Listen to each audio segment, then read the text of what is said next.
आप सबका बड़ा बहुत शुक्रिया। मुझे पता है कि आज आपको बहुत सौ को जाके कवरेज करनी है प्रोटेस्ट की भी। हमारी मैं शुक्रगुजार हूँ प्राइम मिनिस्टर इमरान खान साहब का, जिन्होंने मुझ पर ये जिम्मेदारी डाली सिंध के हालात को देखने की और सिंध की सदारत संभालने की।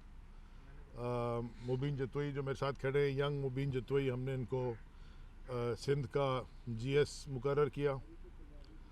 और बाकी जो पूरी प्रोविंशियल एडवाइजरी काउंसिल है, जिसमें माशाल्लाह बहुत सीनियर लोग हैं जिनसे हमें सीखने मिलेगा। अरबाब साहब भी हैं, अपोजिशन लीडर अलीम साहब भी हैं, भुट्टो साहब भी हैं, फेडरल मिनिस्टर साहब भी हैं, अल्लाह बख्श उन्नत साहब भी हैं, खुर्रम को आप सब जानते हैं, अरसलान को भी आप जानते हैं, लाल माली साहब भी हैं, सेनेटर अब्रो साहब भी हैं, ताहिर शाह साहब भी हैं। ज़बरदस्त इलेक्शन लड़ा था उन्होंने भी।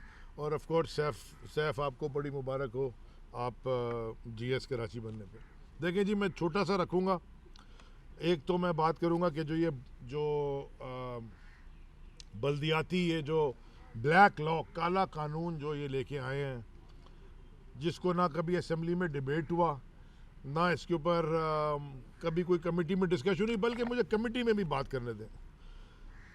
देखें, ये हमें जमहूरियत का सबक 18वीं तरमीम के साथ सिखाते आए। बिलाल एक मिनट चुप हो जाओ यार प्लीज़। सिखाते आए जमहूरियत का सबक कि 18वीं तरमीम और ये और वो सारा कुछ। मैं ज़रा ये इनसे पूछना चाहता हूँ कि 3.5 साल हो गए, 3.5 साल में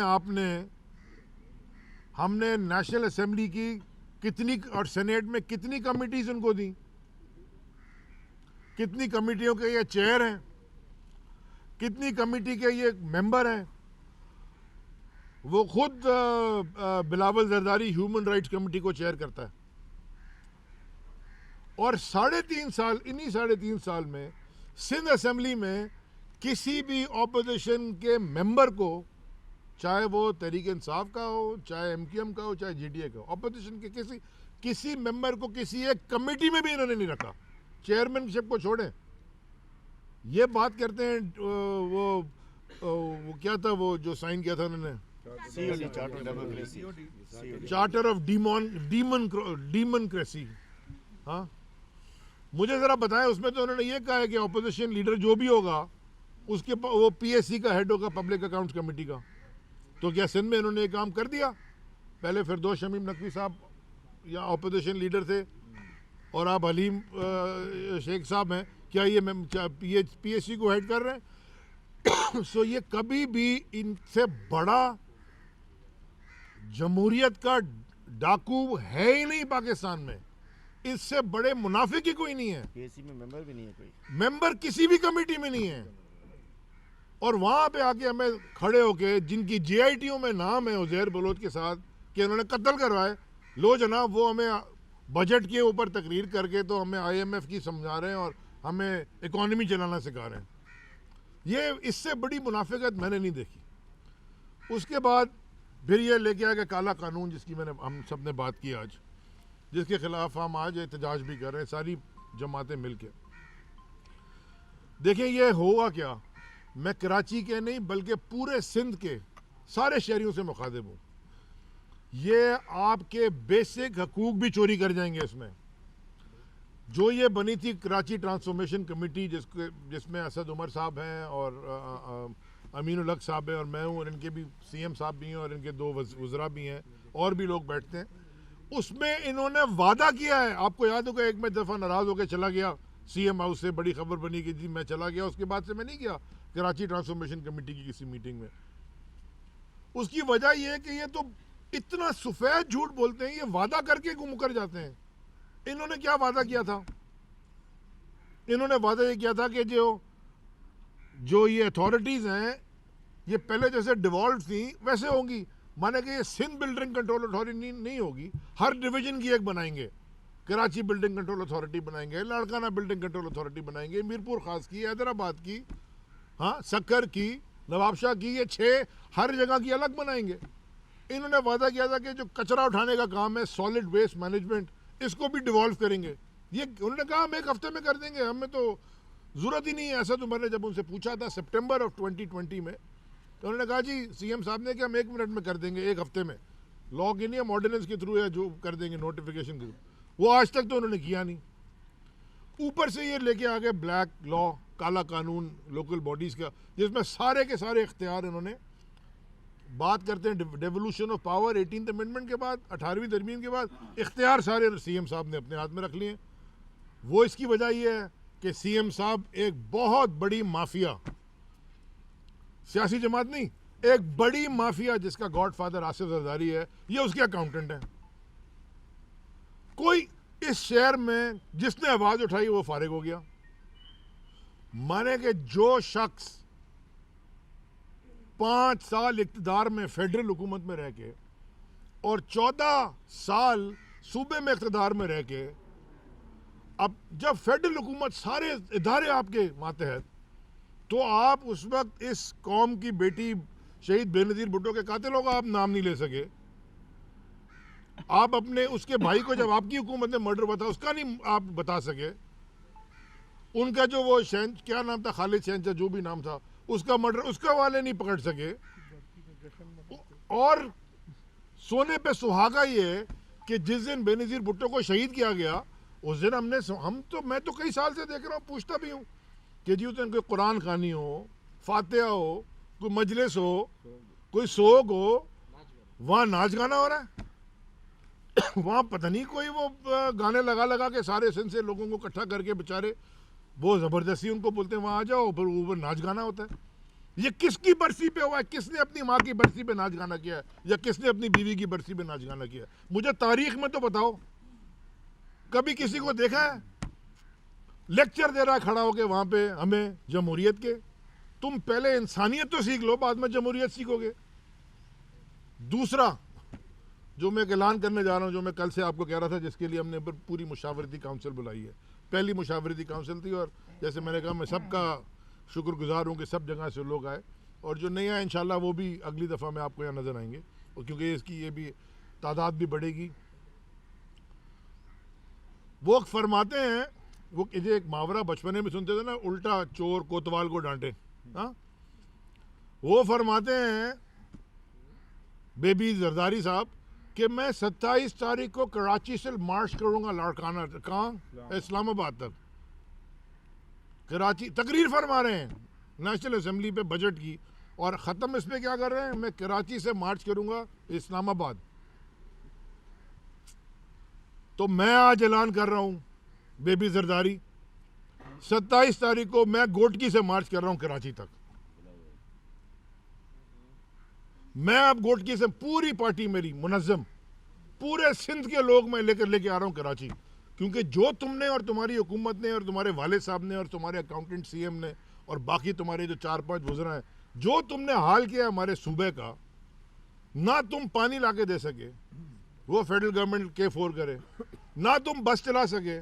मैं को 50 आपको टीवी इंटरव्यू आपके चैनल्स पे चलते रहेंगे, जी बस देर हो गई, 50 बसें आ रही हैं, 500 बसें आ रही है, 4 बसें आ रही है, 10,000 आ रही हैं, पता नहीं कौन सी बसें हैं वो, पता नहीं कहाँ बन रही है मरीख पे। हाँ, नाले तुमसे साफ नहीं हुए, कचरा तुमसे उठाया नहीं गया, वैक्सीन तुमने, वो मेरे मिनिस्ट्री ऑफ मैरीटाइम के इदारों ने 6 लाख वैक्सीन लगाई हैं कराची शहर के अंदर, और जो जहाज आता है उस पर भी लगाते हैं। तुमने कितनी वैक्सीन लगाई? और आके तुम, अच्छा जी, वो तुम वो नहीं कर सके, बस तुम चला नहीं सके, एक KCR तुम ठीक नहीं कर सके, हर चीज तुमने तबाह की। यहां 1,84,000, देखें मैं आपको बताऊं फिगर, 3 लाख कुत्तों की बाइट हुई पूरे मुल्क में, गिलगे से लेके कराची तक। उसमें से तकरीबन 1,85,000 सिंध में कुत्तों ने काटा लोगों को। यहाँ पे हाल ये है कि बड़े से बड़ा आदमी खुदा ना खास्ता अगर किसी को कुत्ता काट ले तो वो वैक्सीन ढूंढता फिर रहा है। हाँ, ये कोविड की क्या देंगे तो कुत्ते की काटने की नहीं दे सके। ये इनका अपना लाड़काना जहाँ पे ये बादशाहियत करते आए हैं। मुझे ज़रा बताएं कि वहाँ HIV पॉजिटिव किधर पहुँच गई है? ये मुझे समझ में नहीं आती, एड्स कहाँ पहुँच गई? मुझे तो इसकी समझ में नहीं आती है कौन से लोग हैं। माने आप एक्सेप्ट करने के बजाय जो असेंबली के अंदर वो ऐसा लगता है गाड़ी के वो जो किसी गाड़ी के वो ट्रक की में जब वो, या बल्कि ट्रक तो है भी नहीं, वो छोटी गाड़ी के जब वो वो ब्रेक पैड नहीं ख़राब हो जाते, तो वो जब ब्रेक लगा तो ची ची आवाज़ आती है, कान में लगती है। वो तकरीर करता है बिलावल, मुझे ऐसी लगता है मैं तो बाहर चला जाता हूँ, मैं तो बैठ के सुन भी नहीं सकता, इतना वो इरिटेशन है। थर में बचे, किया है तुमने? वो तो प्राइवेट कंपनी आके कर गई, तुमने क्या किया है? माने गवर्नेंस मॉडल तुम एक चीज नहीं ठीक कर सके, you have nothing. School furniture खरीद रहे हैं 302% महंगा, और एक दूसरे पे इल्जाम लगा रहे हैं कि जी मैं तो उस वक्त मिनिस्टर ही नहीं था, वो ये मिनिस्टर थे, वो कह रहे हैं मैं तो था ही नहीं, ये थे। वो कह रहे जी मैंने तो किया नहीं, ये इन्होंने किया है। वो जो शर्जील मेमन की, जिसने शहद की बोतलें, चीफ जस्टिस साहब ने पकड़ा था जो बोतल, जिसने शहद की बोतल निकाल बना दिया उसको भी प्रमोशन दे दी। माने इस सूबे का हाल ये है कि आप जितना बड़ा क्राइम करेंगे उतनी आपकी ये सरकार, जो सिंध सरकार आपकी माफिया, आसिफजारी माफिया आपकी कदर करेगी इस तरह। और मैं आपको आखिर बात में कर देता हूँ, देखें कोई भी ये शख्स इस पूरे मुल्क में, कोई भी, चाहे वो पाकिस्तान के किसी खित्ते से भी ताल्लुक़ रखता हो, सारों को पता है कि कराची यहाँ का पाकिस्तान का फाइनेंशियल कैपिटल है, इंडस्ट्रियल जोन भी कराची है, पोर्ट्स भी कराची में है। मैं आपको बिल्कुल क्लियर बता रहा हूँ, और किसी से भी आप, कराची को अगर आपने वर्ल्ड क्लास सिटी नहीं बनाया, ठीक नहीं किया, ये पाकिस्तान की, चाहे कोई भी इधर आ जाए, ये पाकिस्तान का इकोनॉमिक रिवाइवल नहीं, पाइप ड्रीम के रह जाएगा, ये नहीं हो सकता। और कराची को ठीक करने के लिए आपको पूरे सिंध की इंतज़ामिया ठीक करनी होगी, क्योंकि कराची सिंध का हिस्सा है और रहेगा। तो जब आप सिंध की इंतज़ामिया को देखते हैं ऊपर, तो आपको वहाँ बेबी जरदारी और अकाउंटेंट्स और नज़र आते हैं, और एक गॉडफादर नज़र आते हैं जो बिल्कुल गॉडफादर की तरह हो गए। तो अहम ऐलान ये, 27 फरवरी तहरीक इंसाफ गोटकी से इंशाअल्लाह कराची मार्च कर रही है, और जो जुल्म और सितम तुमने किया है सिंध में, वो पूरी सिंध की अवाम, पूरी सिंधी कौम, पूरे सिंध के लोग सब हमारे साथ निकलेंगे इंशाअल्लाह। ये बता दें कि आप सूबाई सदर बने हैं, बड़ी बिलावल नाम है, बेबी जरदारी नहीं है, बिलावल जरदारी, बेबी बिलावल जरदारी, जिम्मेदारी आपको दी गई है, और ऐसा हसास सूबा जिससे आपका सियासी मुकाबला शुरू के दिन से अब तक जो है वो जारी है। आप क्या मैसेज आवाम के पास लेकर जाएंगे? सिंध के लोगों के पास घरों में गैस नहीं है, 350 अरब रुपए का मिनी बजट कल आप आवाम को तोहफा दे चुके हैं, खाद नहीं मिल रही, किसान बेचारे मारे फिर रहे हैं, पानी का मसला अलग रहता है। तो सिंध में आप किस तरह कामयाबी हासिल करेंगे? आप अपनी तंजीम को कैसे महफूज बनाएंगे? क्या कुछ है आपके पास कारकर्दगी जो आवाम के पास लेकर जाएंगे? मैं पहले सवाल का, बाय द वे अच्छा सवाल है, देखिए मैं इसी सवाल से एक और सवाल निकाल के उसका भी जवाब देता हूँ। जो असल में मकसद आपका है वो आप बात कर रहे हैं इन्फ्लेशन की, माने महंगाई की। सबसे ज़्यादा प्रॉब्लम अगर है ना तो वो महंगाई है। लोग कहते हैं जी महंगाई बढ़ गई है, और उसमें ख़ास तौर पे किसकी महंगाई? फूड इन्फ्लेशन, माने खाने पीने की अशियाओं में महंगाई। वो मेरी गाड़ी में फ़ाइल पड़ी है, अगर कोई ला दे मैं आपको बता दूंगा कि इनके ज़माने में फूड इन्फ्लेशन क्या हुई थी और हमारे ज़माने में क्या हुई थी। लेकिन आज भी जो हो रही है, मैं आपको बताता हूँ कि फूड इन्फ्लेशन की सबसे बड़ी वजह क्या है। वीट, गंदों पे बात कर लेते हैं ना, गंदों पे। अब आप जरा समझें कि ये मैं बताऊं क्या कहता हूं, मैं इनको कहता हूं एंटी स्टेट पार्टी। ये मुल्क के खिलाफ ये जमात है। मुझे आप ये बताएं, पिछले साल, और अभी नायब के चीफ का बयान भी आ गया, वो क्या कह रहे हैं? 14 अरब रुपए की गंदुम चूहे खा गए, और वो 2 टांगों वाले चूहे हैं यहाँ पे। वो 14 अरब रुपए की गंदुम चूहे खा गए। और फिर देखें, गंदुम के प्रोड्यूसर हैं पंजाब, गंदुम का प्रोड्यूसर है पंजाब और सिंध। सिंध के अंदर वो अपने गोदाउन है। अब सिंध के गोदाउन में पता नहीं किस साइज के चूहे हैं, जो कि नैब के चेयरमैन के मुताबिक 14-15 अरब रुपए रिकवर किए हैं उन्होंने, वो जो गंदुम खा गए थे। मैं आपको अब बताता हूं, अभी 2 मिलियन टन गंदुम इंपोर्ट करी फेडरल गवर्नमेंट प्राइस को स्टेबल करने के लिए। चले, आज की तारीख में $350 पर टन गंदुम की वैल्यू है इंटरनेशनल मार्केट में। 2 मिलियन टन इंपोर्ट कर रहे हैं, कितना हो गया? $700 मिलियन। ये पाकिस्तान की आवाम के पैसे से इंपोर्ट कर रहे हैं ना, तो किसी की जेब तो नहीं है, उसी से इंपोर्ट कर रहे हैं। और ये क्या कह रहे हैं? ये कह रहे हैं जो लोकल ग्रोथ हुई है गंदम की, उसमें से 1.6 मिलियन गंदम का हिसाब नहीं मिल रहा। 1.6 मिलियन टन, 1.6 मिलियन टन। इसकी जैसे $700 मिलियन की मंगा रहे हो 350 पे, तो इसकी वर्थ भी अगर 350 तो लगा दो तो $560 मिलियन बनती है। तो ये गई किधर? यूरिया। वो अभी बदीन में एक वीडियो आई, वो इनके वो ऑफिस बेरर्स हैं, वो ट्रक रोक के तो अपनी गाड़ियों में यूरिया लोड। ये होर्डर्स हैं, ये होर्डर्स को प्रोटेक्ट करते हैं, इनके वेस्टेड इंटरेस्ट है मिले हुए। या खुद नहीं करते तो इनके फ्रंट मैन है, ये होर्डिंग करते हैं। देखें, ये एक मैं आपको बताऊं, एक सिंध की हुकूमत ने, चूंकि कराची सिंध का सूबा है और फाइनेंशियल हब है, और सिंध के अंदर जितनी इन्फ्लेशन आई है ना दूसरे पाकिस्तान के हिस्सों में, मैं आपको गारंटी करके मैं आपको बता रहा हूँ ना, मुझे बताया ना 560 मिलियन की गंदम अगर चोरी हो गई तो आपने तो मंगानी, आपने तो मंगाई है इतनी 700 की। ये जिम्मेदार हैं, ये गेम डालते हैं, ये यूरिया में भी ये चोरी कर रहे हैं, उसमें भी होर्डिंग कर रहे हैं। अभी मुझे किसी एक हमारे यहाँ पे एक 3-4 लोगों ने कहा कि सर हमें यूरिया नहीं मिल रहा, हमें तो वो फैक्ट्री कह रही है आप डीलर से कॉस्ट पे ले लें, वो आपको गारंटी कर रहे हैं। वो डीलर से कॉस्ट पे लेके अगर मेरे साथ कभी कोई आदमी होर्डिंग शुरू कर दे तो वो तो फिर प्रॉब्लम होगी। तो ये और मैं अगर उसको प्रोटेक्ट कर रहा हूँ तो मैं उसमें शामिल हूँ। ये तो प्रोटेक्ट करते हैं होर्डर्स को। अच्छा अली भाई ये बताएं कि एक तो कराची का, अली भाई एक इशू सबसे बड़ा ये है कि यहाँ पे डाकू राज है, लोग रोज कत्ल हो रहे हैं। इस पर आईजी के हवाले से आप लोगों को पहले भी तहफ़्फ़ुज़ात थे, आप क्या करने जा रहे हैं? और दूसरा ये कि देखें, तासुर ये है कि जब पीपल्स पार्टी ने आपके खिलाफ निकलने का ऐलान किया तो आपने ऐलान किया, आपको लोगों के मसाइल से शायद सरोकार नहीं था। और क्या इसका इख्तिताम सीएम हाउस पे एक तवील धरने की सूरत में मिलेगा जो जमात इस्लामी सिंध असेंबली में देकर बैठी है, या फिर एहतजाज होकर ख़त्म हो जाएगा? देखें फैज़, हम हैं गवर्नमेंट में, फेडरल गवर्नमेंट में, और हमारा काम होता है कि मिल के ऑपोजिशन को भी साथ मिला के अपने जो अवाम के जो इश्यूज होते हैं उनको एड्रेस किया जाए। ये को पहली दफ़ा हमने नहीं किया, इन्होंने नहीं किया।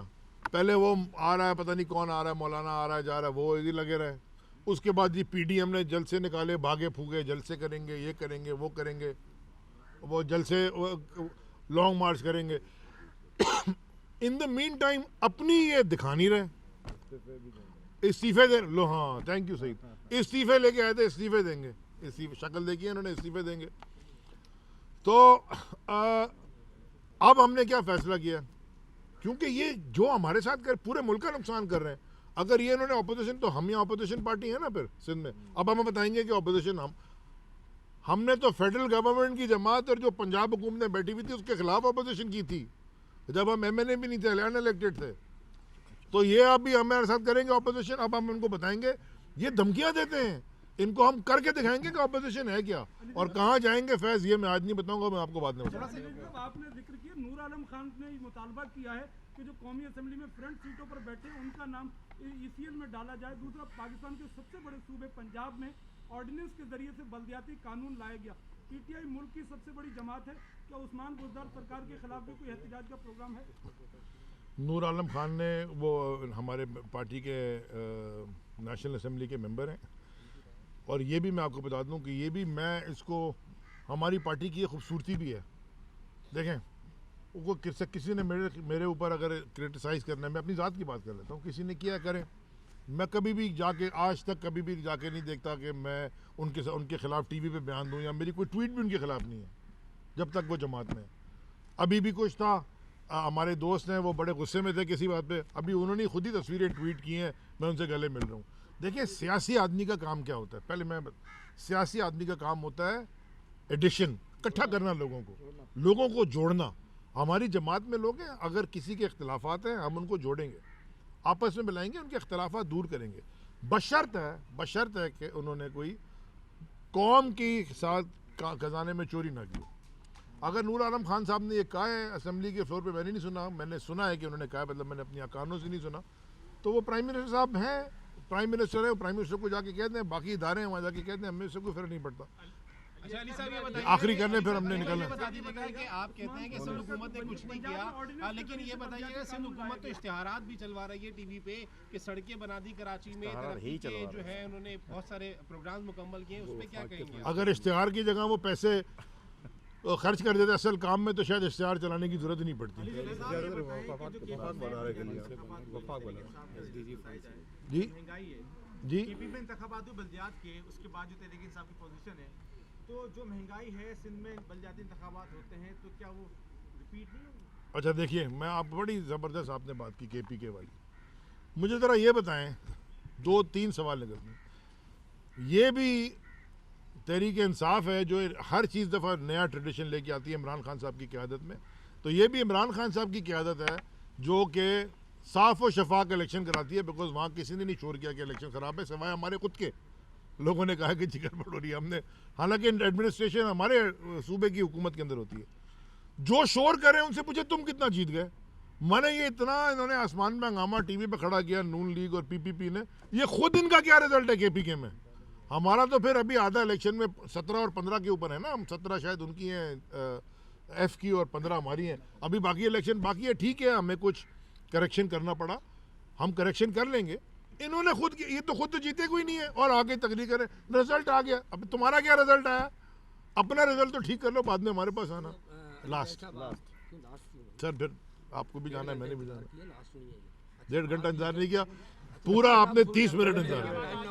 12:30 के आए हुए हैं। भाई बात ये सवाल ये है कि आप तो वफाक में बैठे हो, वफाक का काम तो है सबको जोड़ना, और आपने कहा कि अगर पीपल्स पार्टी आती है इस्लामाबाद की तरफ तो हम वोट की से कराचे हैं, क्या सीएम हाउस पे आकर बैठेंगे या असेंबली के बाहर आकर बैठेंगे? अगर आप ऐसा करते हैं तो उनकी तरफ से भी ऑप्शन है कि हम गवर्नर हाउस पे बैठेंगे, तो ये टेम्परेचर तो फिर बढ़ेगा, पारा तो हाई होगा, कम तो नहीं हुआ। मैं आपसे ये फरमा रहा हूँ कि हमने शायद आपने सुना नहीं मेरे भाई, मैंने शुरू में कहा कि हमने तो कमेटियाँ सारी इनको दी हुई हैं। इन्होंने तो आपको कमेटी नहीं दी कोई, इनको एक कमेटी का मेंबर भी नहीं दिया, तो हम तो मशावरत नहीं कर रहे थे। हमने तो पब्लिक अकाउंट्स कमेटी कौन शेयर करता है? Opposition leader. ह्यूमन राइट्स कौन शेयर करता है? बिलावल। मेरी अपनी कमेटी दोस्त है मेरा बड़ा सामर मक्सी, मेरी टाइम की, वो पीपल्स पार्टी से इलेक्ट हो गया है, वो चेयर करते हैं। वो कादिर पटेल भी उस कमेटी में है। मैंने कहा ठीक है करो अपोजिशन, हम कमेटियों में जवाब देंगे, ये जमहूरियत है, आई एम आंसरेबल। इन्होंने क्या किया, कौन सा जमहूरियत? तो जब ये नहीं करना चाहते तो फिर अब हमको ये थोड़ा प्रेशर पॉलिटिकल डालना पड़ेगा, और हम डालेंगे। कहाँ जाएंगे उसका ऐलान मैं अभी नहीं कर रहा। सर आपकी मिनिस्ट्री से मुताल्लिक सवाल है, इससे ये बता दें कि RLNG के जो वेजल्स हैं वो कब तक आ जाएंगे, क्योंकि इतलात ये है कि 3 वेजल्स आने थे, इसकी वजह से गैस का जो बरान है वो ख़त्म होना था, लेकिन वो कैंसिल हो गए। सर देखें, ये मेरी मिनिस्ट्री से मुताल्लिक सवाल ही नहीं है। मेरी मिनिस्ट्री सिर्फ लॉजिस्टिक्स प्रोवाइड करती है। वेसल LNG ख़रीदना या पेट्रोलियम ख़रीदना या कोयला ख़रीदना या फर्नेस ऑयल ख़रीदना, ये मिनिस्ट्री ऑफ पेट्रोलियम का काम है। वो एक्विजिशन करते हैं, वो प्लान बनाते हैं। डेटा इस मुल्क में बिजली का और हाइड्रोकार्बन का उनके पास है, तो वो उनका। मेरा काम है कि जब जहाज़ आए तो लॉजिस्टिक्स से मैं लगवा दूँ। लेकिन ये जो एक कंपनी ने जो 2, ये मैं ज़रूर कहूँगा, और ये मैंने अहमद भाई को भी कहा है, जिसने ये कैंसिल किए ना कॉन्ट्रैक्ट्स, और जिस भी कंपनी ने जो 2 बीच में किए थे, जो हमारे ने बताया 2-3, इनके ऊपर ना पूरी कानूनी कार्रवाई करे, बिकॉज उन्होंने फोर्स मेजोर का क्लॉज किया है। ये फोर्स मेजोर नहीं है, ये बिजनेस इंटरेस्ट है। क्योंकि देखिए लॉन्ग टर्म कॉन्ट्रैक्ट का क्या मतलब है? मैं एक घर आप रेंट करते हैं 10 साल के लिए, आप कहते हैं मैं 5 लाख रुपए महीना दूंगा, हाँ, तो अगर 5 साल के बाद उस घर की वैल्यू बाजू वाला 25 लाख महीने में जब आपको निकाल नहीं सकता। लॉन्ग टर्म कॉन्ट्रैक्ट का ये मतलब होता है। जो लॉन्ग टर्म कॉन्ट्रैक्ट जिससे किया था वो डिलीवर नहीं कर सका, क्या उसका जहाज़ डूब गया या जहाज़ में आग लग गई? नहीं हुआ। अगर बिजनेस इंटरेस्ट पे फैसला किया उसको, उसके खिलाफ पूरी कानूनी कार्रवाई होनी चाहिए। Thank you. केपी